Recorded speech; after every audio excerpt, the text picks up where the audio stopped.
गोजोन फुंबिलिनि बयनिसिमबो आंनि एसबी बड' निउस चेनेलनि जानानै आंनि गोसो गोरबोनि अननाय आरो सिबिनायखौ जासिहरफिननानै फिन दिनैनि फुंबिलिनि रादाबखौ आं फरायनो आखायाव लाबाय। आसा खालामो आंनि रादाब फरायनायखौ नोंथाङा जोबजासिम खोनासंगोन। दिनैनि रादाबखौ फरायदों आं मुस्रि फैमान नार्जारि।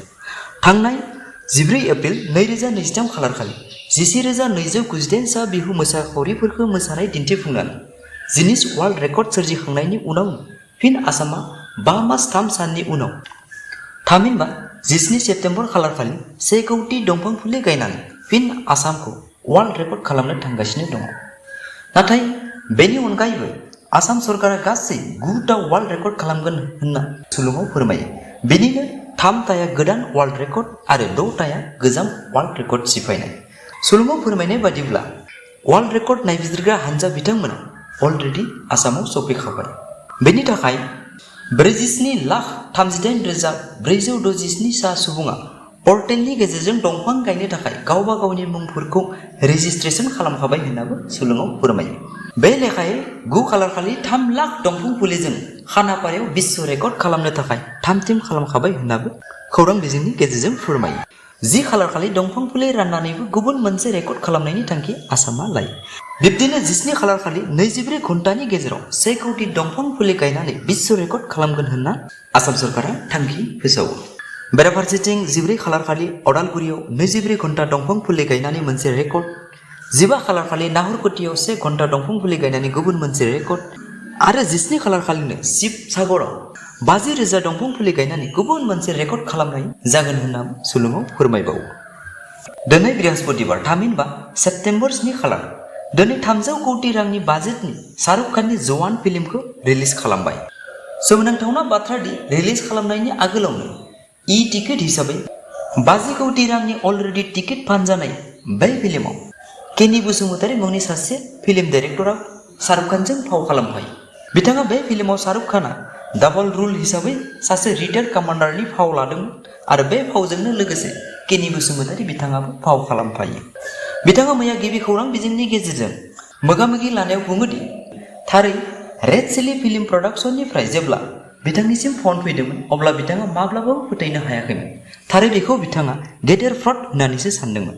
नाथाय जेब्ला बिथाङा शाहरुख खानखौ लाइभ गावनि आखाइजोंनो हेन्डशेक लानो मोनो अब्लासो बिथांनि उसुखुथु गोसोआ स्रां जायो होनना खौरां बिजोंनि गेजेरजों बसुमतारी बिथाङा मैया रोखा रावजों फोरमायो। एसबिआइ एकाउन्ट थारै नोंथाङाबो दं जानांगौ। दङब्ला सांग्रां जानाया मोजां। आथिखालाव नोंथांनि बेंक एकाउन्टनिफ्राय रां थगायना लांनायनि मोनसे गोदान आदब खायदा बाहायदों।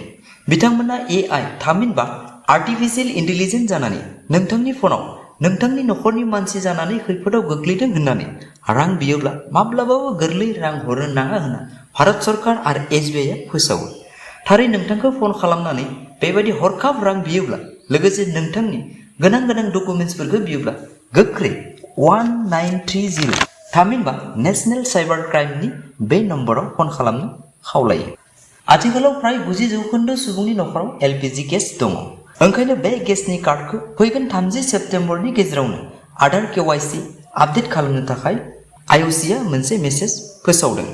बिथांमोना मेसेज फोसावनाय बायदिब्ला थारै नोंथाङा आधार KYC आपडेट खालामाब्ला नोंथांनि गेसनि कार्डआ डिसकानेक्शनबो जानो हागौ होनना फोरमायो। आथिखालाव फ्राय 90% सुबुंनि नखरावनो LPG गेस दंखायो। ओंखायनो बे गेसनि कार्डखौ फैगोन 30 सेप्तेम्बरनि गेजेरावनो आधार KYC आपडेट खालामनो IOCआ मोनसे गोनांथार मेसेज फोसावो। थारै IOCआ मेसेज फोसावनाय बायदिब्ला नोंथाङा आधार KYCखौ सम बायदि आपडेट खालामाब्ला नोंथांनि गेसनि कार्डआ डिसकानेक्शनबो जानो हागौ होनना फोरमायो। बिसायख'थि सफैनाय लोगो लोगो राजखान्थि दैदेनगिरिफोरनि गोसो आरो खुगानि रावफोरखौ रायजो राजाफ्रा रोखा रोखायै नुनो मोनसिगोन।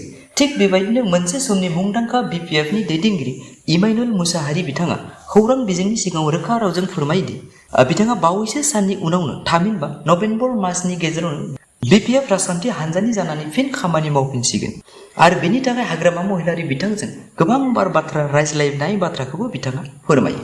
मख'थावना दि बिथाङा BPFखौ गारनानै BJPआव गोदो गुबै मोनसे जाहोननि थाखायसो थांदोंमोन। नाथाय बेफोरखौ जाबाय जालांबाय होननाबो खौरां बिजोंनि सिगाङाव सुंद'यै फोरमायो। मोनसे दुखुनांथाव जाथाया दासिमबो सुबुं माहारिनि गोसो बावगारनो सानब्लाबो बावगारनो हायै बायदि खालामदों।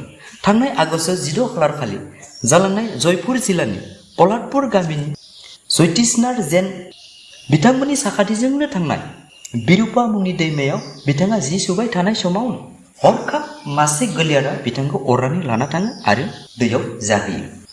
सुलुङाव फोरमायनाय बायदिब्ला बिथां 35 बोसोर बैसोनि जयतिसनाथआ गोबां नाजासेयावबो नाथाय गोलेरनि खुगानिफ्राय बारग'नो हायाखैसै। रादाब खोनासंगिरि नोंथांमोन, दिनैनि रादाबा एसेनोसै।